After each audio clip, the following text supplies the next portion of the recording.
Shalom à tous, à toutes. Je suis content de vous retrouver ce soir. On pourrait dire ce matin parce que là, chez moi, il est pratiquement 6 heures du matin.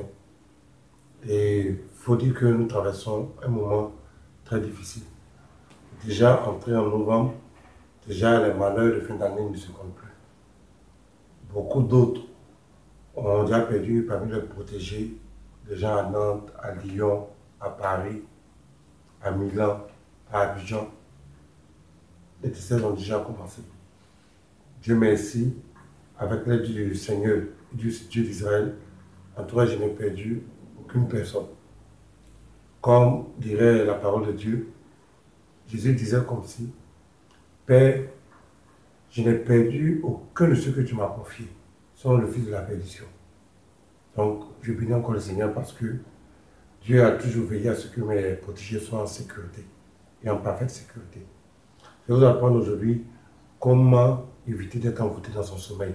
C'est une courte vidéo, mais c'est une vidéo qui est assez importante dans les moments difficiles et troubles dans lesquels nous nous trouvons. La première chose à savoir, c'est que pour envoûter quelqu'un, tant que quelqu'un n'a pas accès à ta fontanelle, il ne peut pas t'envoûter. Pour que vous compreniez simplement, je vais vous expliquer un peu le secret de l'envoûtement sorcier. C'est-à-dire quoi? Pour qu'on puisse appeler l'âme de quelqu'un, c'est un hôtel sorcier. Que la personne soit en Afrique ou ailleurs, et puis vont envoûter quelqu'un qui est en Europe, aux États-Unis, au Canada ou ailleurs, c'est très facile. La première chose qu'il va faire, il va appeler l'âme, va convoquer l'âme de sa victime sur un hôtel sorcier.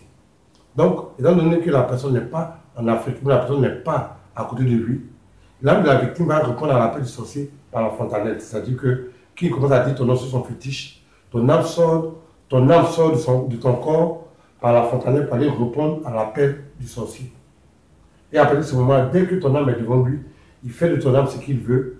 Et puis le matin, ton âme revient en toi avec la semence de mort.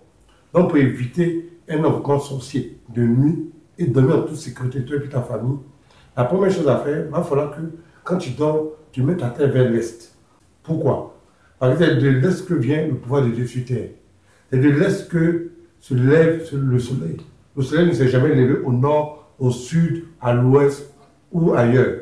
Le soleil se lève toujours à l'est. Parce que la gloire de Dieu vient toujours par l'est sur la terre. C'est ce qu'on appelle dans la Bible l'Orient. Donc quand tu dors, pour éviter d'être envoûté par un sorcier, que tu aies une grande foi, une petite foi, que tu saches prier ou pas, le premier secret pour résister à un envoûtement sorcier de nuit, c'est de dormir la tête vers l'est. Quand tu as la tête vers l'est, c'est très difficile pour un sorcier de convoquer ton âme dans un tribunal sorcier. Ensuite, tu peux faire tes prières ordinaires, mais utiliser le psaume 1, le psaume 3 en invocation, qui est vraiment très très efficace. Donc, c'est juste une petite vidéo pour mes enfants, pour vous dire, voici comment vous devez vous protéger efficacement contre les œuvres d'un envoûtement sorcier de nuit. Shalom.